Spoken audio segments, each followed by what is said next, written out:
राजस्थान के करौली में हिंदू नववर्ष की शोभा यात्रा जब मुस्लिम बहुल क्षेत्र से निकली तो उस पर पत्थरबाजी हुई। तत्पश्चात वही पुरानी बातें हुई कि कुछ दर्जन दुकानें जला दी गई, कुछ गाड़ियां फूंक दी गई और गहलोत साहब ने कहा कि देश हिंदू मुस्लिम सिख ईसाई सबके साथ रहने के लिए बना है।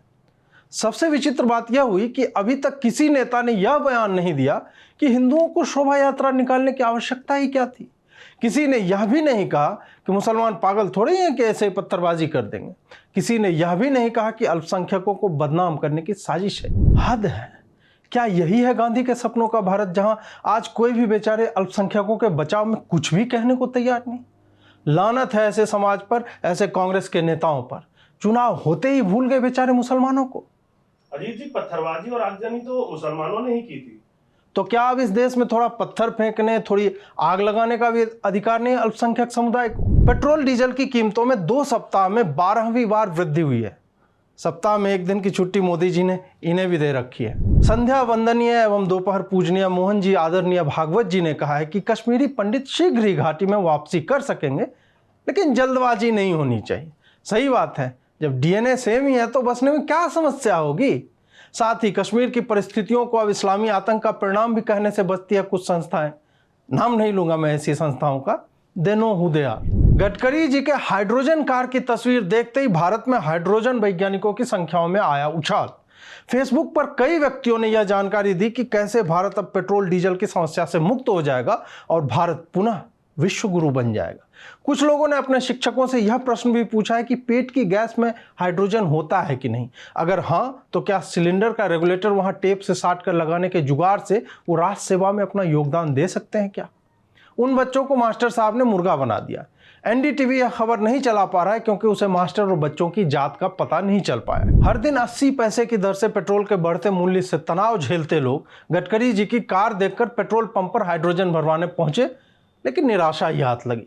इसी बीच मेरी समस्या यह है कि इस पूरे प्रकरण के बाद भी मोदी समर्थक मित्रों ने यह गूढ़ बात नहीं लिखी अब तक कि शेर पालना महंगा ही पड़ता है। इसका मतलब यह नहीं कि शेर बेचकर गधा खरीद लिया जाए, या यह कि अजीत जी 30 रुपये का तो हम रजनीगंधा खा जाते हैं, आप चाहते हैं कि इसके लिए हम मोदी जी को बदल दें, या यह कि सपा वाले हार गए तो ये बेरोजगार हो गया है, गुजरात चुनाव से पहले मोदी जी को कमजोर करने में लगा हुआ है। भाजपा ने राज्यसभा में 100 का आंकड़ा पहली बार पार कर लिया है। इधर भी शतक, उधर भी शतक।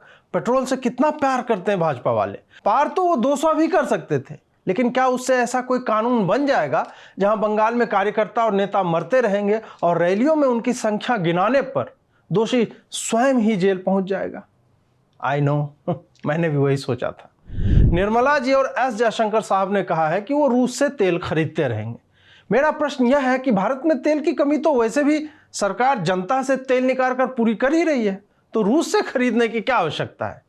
अजीत जी, आप मोदी जी को कमजोर कर रहे हैं। गुजरात चुनाव की तैयारी चल रही है और आप वामपंथियों की भाषा बोल रहे हैं। सिसोदिया जी ने एक बार फिर याद दिलाया कि भाजपा वाले केजरीवाल की हत्या करवाना चाहते हैं।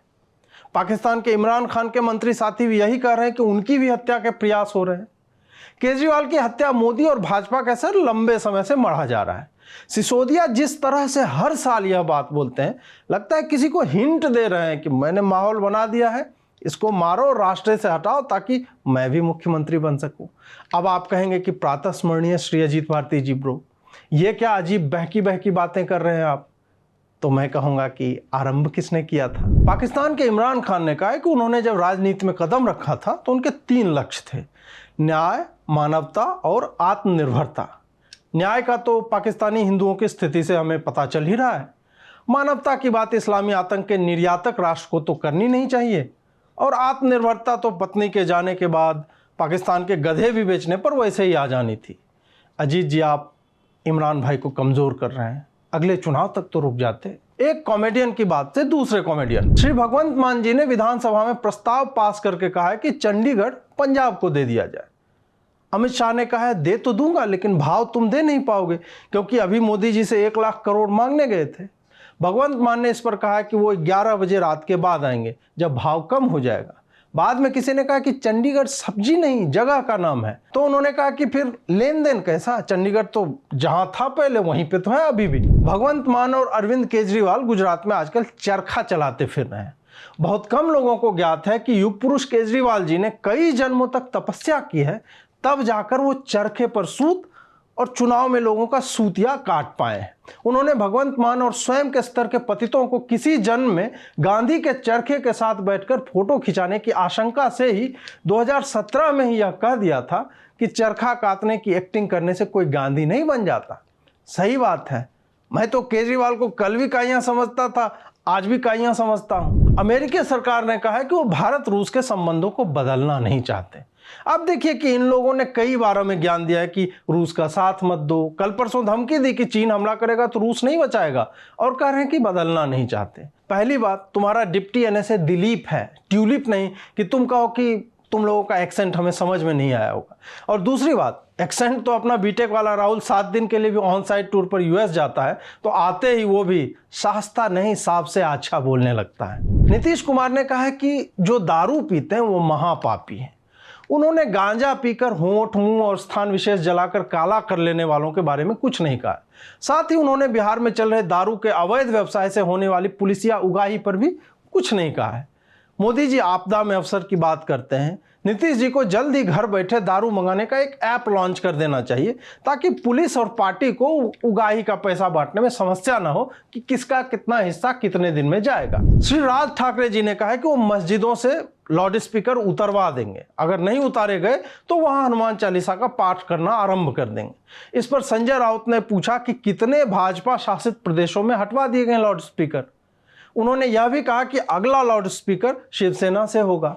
किसी ने उन्हें बताया कि लाउड स्पीकर विधानसभा के स्पीकर के बड़े भाई को नहीं कहते हैं, वो एक बजने वाला यंत्र है। इस पर उन्होंने कहा कि जो भी हो, अगर बात मस्जिदों की है तो उस पर स्पीकर क्या, एमएलए भी अब खड़े होंगे, कोई राज ठाकरे किसी को नहीं उतार पाएगा। रूस यूक्रेन युद्ध की खबरों के धीरे धीरे थमते ही कोविड ने नया स्ट्रेन पैदा कर लिया है। पुराने वेरिएंट ओमिक्रॉन ने हमसे बात करते हुए बताया कि मीडिया फुटेज ना मिलने के कारण वो अवसादग्रस्त हो चुका था, डिप्रेशन में चला गया था। अब वह वापस शंघाई और चीन की स्थिति देखकर आशान्वित है कि दवाई कंपनियों से हुए करार के कारण वो वापस चर्चा में आ जाएगा। योगी जी के पुनरागमन और बुलडोजर की ब्रांडिंग के बाद रामपुर निवासी श्री अहसान मियां ने एसडीएम को चिट्ठी लिखी कि उनका आवास एक सरकारी पोखर और कब्रिस्तान की भूमि पर अवैध रूप से बना हुआ है, उसे योगी जी के बुलडोजर से ढा दिया जाए। पहले कार्यकाल में ही विधि व्यवस्था में आमूलचूल परिवर्तन लाने वाले योगी जी अब समय रेखा पर शून्य के बाईं ओर जा रहे हैं, जहां अपराधी स्वयं ही संज्ञान लेकर जांच और धरपकड़ का पैसा बचा रहा है। योगी जी की फोटो स्क्रीन पर लगा के वो तत्ताजी कृष्णा वाला वो गीत बजा दिया जाए।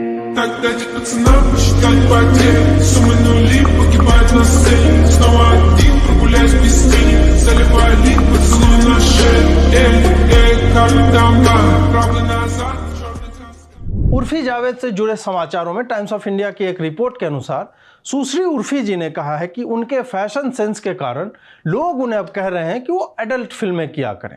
इस पर उन्होंने रिपोर्टर को बताया, मैंने तो उन्हें सीधा कह दिया कि मेरे कपड़ों से मुझे जज ना करे कि कपड़े ऐसे पहनती है तो कुछ भी कर लेगी। इससे पहले फराह खान अली ने, फराह अली खान अलग है और खान अली फराह अलग होंगी, ध्यान रहे। तो खैर उन्होंने उर्फी को सुझाव दिया है कि फैशन में अगर आपने ऊपर कम ढका है तो नीचे पूरा ढकना चाहिए। फराह जी की बात बिल्कुल सत्य है, जैसे कि आप इस बंदूक को देख सकते हैं। डेंजल वाशिंगटन ने विल स्मिथ थप्पड़ प्रकरण में अपनी महान राय रखते हुए कहा है कि विल को शैतान ने जकड़ लिया होगा, और जब यह हुआ तो उन्होंने तुरंत एक प्रार्थना की। हिंदुओं के ऋषियों मुनियों ने यह शैतान पकड़ने वाले कॉन्सेप्ट ही नहीं बनाए कि हम लोग भी कांड करके शैतान के मत्थे मर दें और बाद में प्रार्थना करके छूट जाए। बैकवर्ड लोग। पिंक विला की एक रिपोर्ट के अनुसार सारा अली खान ने हमारे शनिवार की रात को अपने बिकनी वाले पिक से ब्लेस किया है। इस पर फैंस ने कहा है उफ। इसी ब्रह्मांड हिलाऊ घटना पर हिंदुस्तान टाइम्स की हेडलाइन यह है कि सारा का बीच वैके, समझ रहे हो, वेकेशन नहीं वैके। सारा का बीच वैके पूर्णतः सूर्य, समुद्र और बालू है।